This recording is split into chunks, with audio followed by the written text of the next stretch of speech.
An infectious disease is one caused by the entrance into growth and multiplication in the body of different pathogens, bacteria, rickettsia, viruses, parasites, protozoans, fungi, prions. And what's really unique about infections is that a case can be a source for another person. Unlike problems with smoking, the smoker does not infect the other person. You can develop immunity to an infection. So even though the bacteria gets into your body, you don't respond to it because the body is protected. So there are some unique characteristics.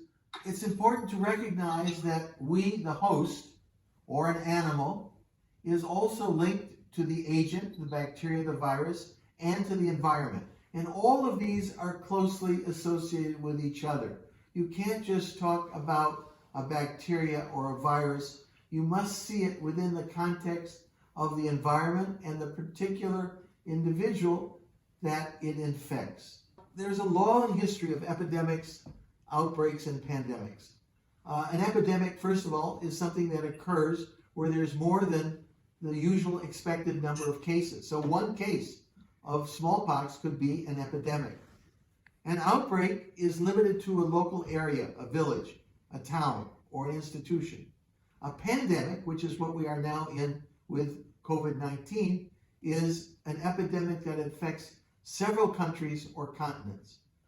These are definitions used by epidemiologists.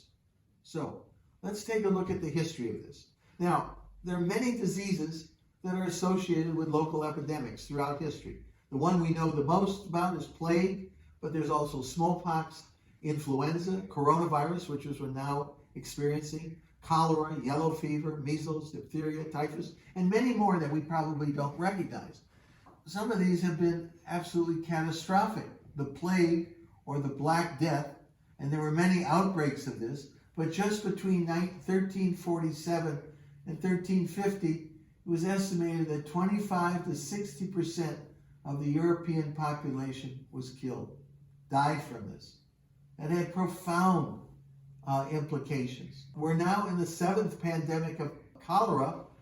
The first that we record is from 1816, but it probably occurred well before that. And the influenza pandemic, which I'm sure many of you have heard about, led to over 75 million deaths.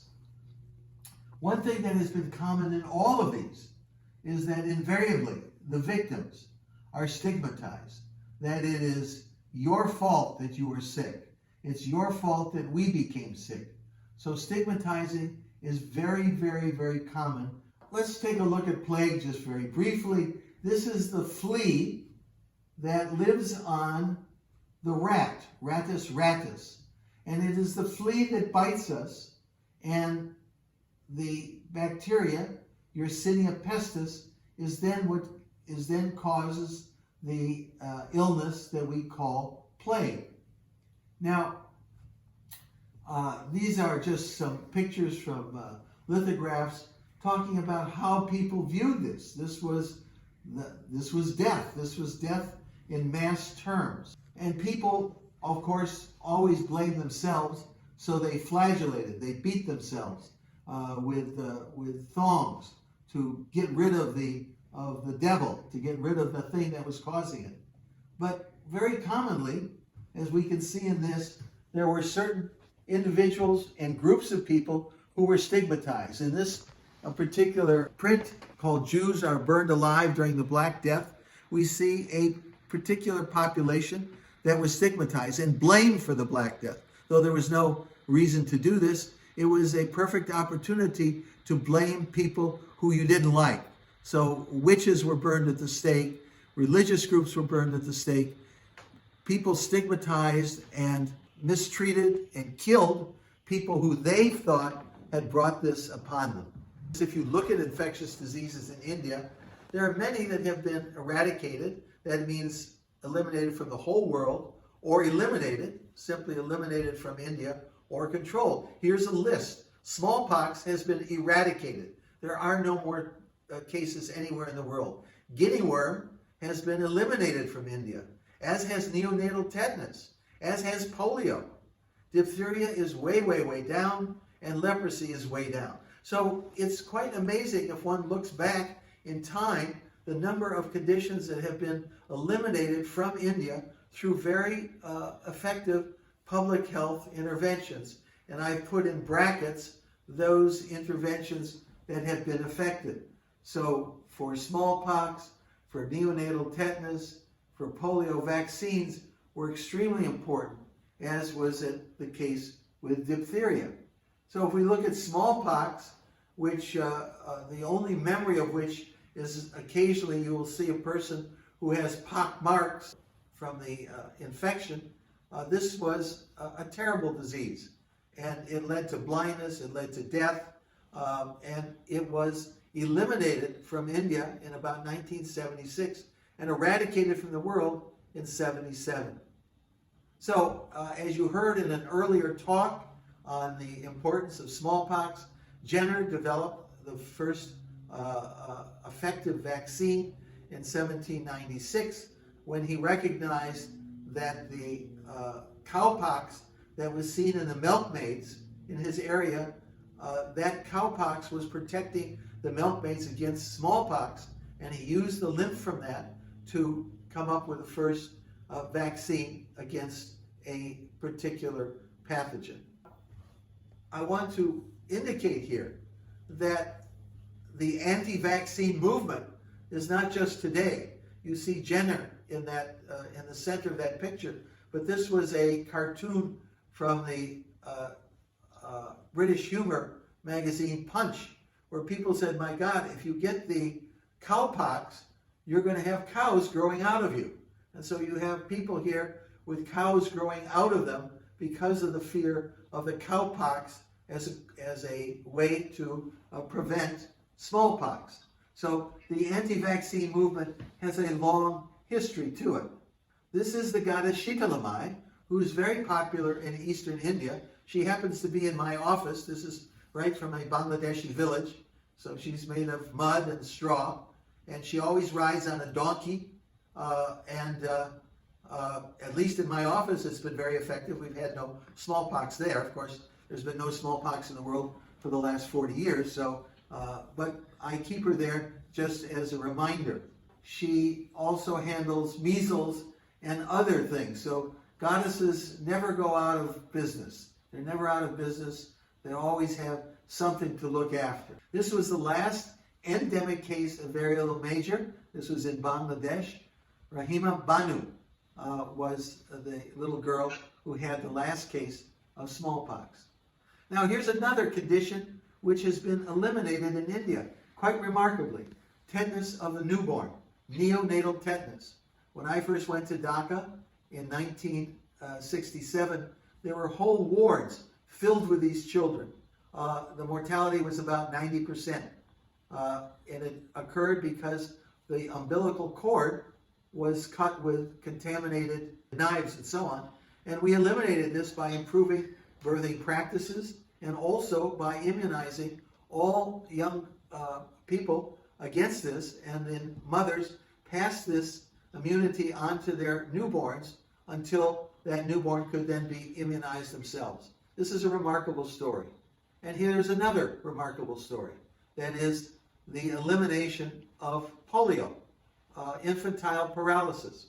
This caused tremendous amount of morbidity within all of South Asia.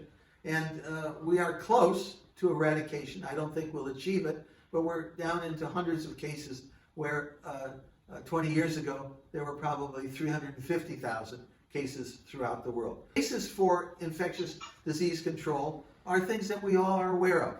Good water and sanitation, improved hygiene, hand washing, housing, decreasing crowding, reducing exposure.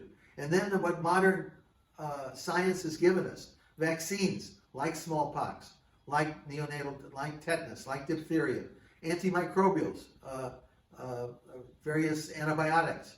We have developed techniques for surveillance and reporting, and we have developed preventive measures to reduce the exposure. So we're not in 1347, we're not in 1816, we're not in 1797. We are here, and we have a lot more arrows in our quiver, as we say. But there are factors that are enhancing the spread of infectious diseases, and we need to recognize them. One is the increased population density in the world. The population of India today is about 3.5 times what it was at independence. People are moving through both internally and internationally, and I'll show you a slide on that. We now have centralized food production. So when you get your eggs or your vegetables or your milk, it doesn't come from the farmer next door. It may come from someplace you have no idea where it's coming from. So the centralized production also means that there could be the centralized spread of disease. Our public health infrastructure has been badly underfunded.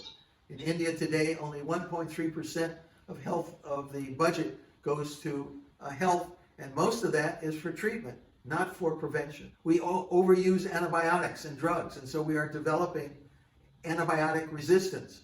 So there's a lot of tuberculosis, for example, that is not susceptible to the lower cost treatments. And every time you increase and change the antibiotic, the price goes up and the access goes down. And then we have governments that are dysfunctional, that are not doing what they should be doing. They're not doing what they have promised they would do. They're not doing what they are funded to do. So all of these are factors that enhance the spread of infectious diseases. For example, these are the global air routes.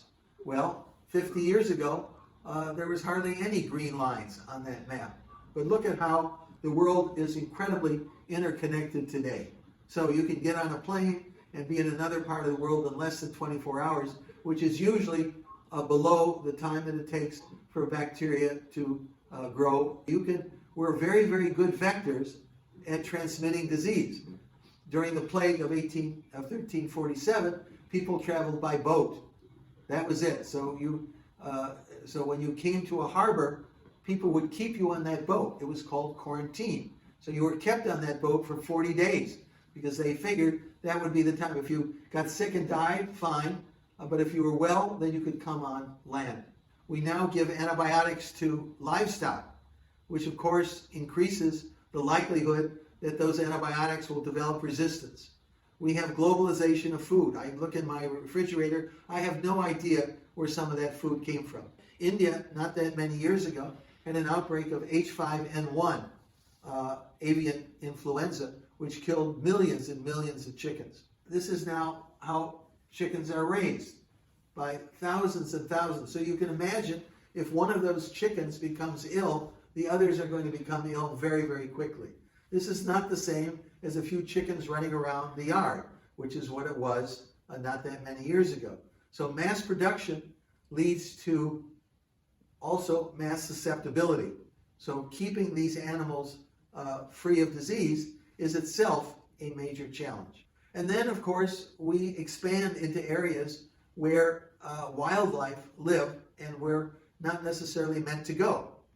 That is, outbreak that occurred with Nipah and we will see that there are many, many conditions that are connected with wild animals. These are called zoonoses. And this interaction between humans and wildlife, or between humans and domestic animals, or animals that we consume, increases our risk of new and emerging diseases. And then, of course, the changes in the environment. All of you, I'm sure, noted the tremendous reduction in air pollution that occurred during the lockdown. But now it's coming back up very, very quickly. We are also changing the environment in that climate change, which is real for all the doubters, is occurring. And as you increase the temperature, mosquitoes will move to areas that they had not moved before. So in mountainous areas, they'll move up the mountains. There's deforestation. There is dam building. All of these issues that were brought up, previous speakers talked about the whole problem of global warming.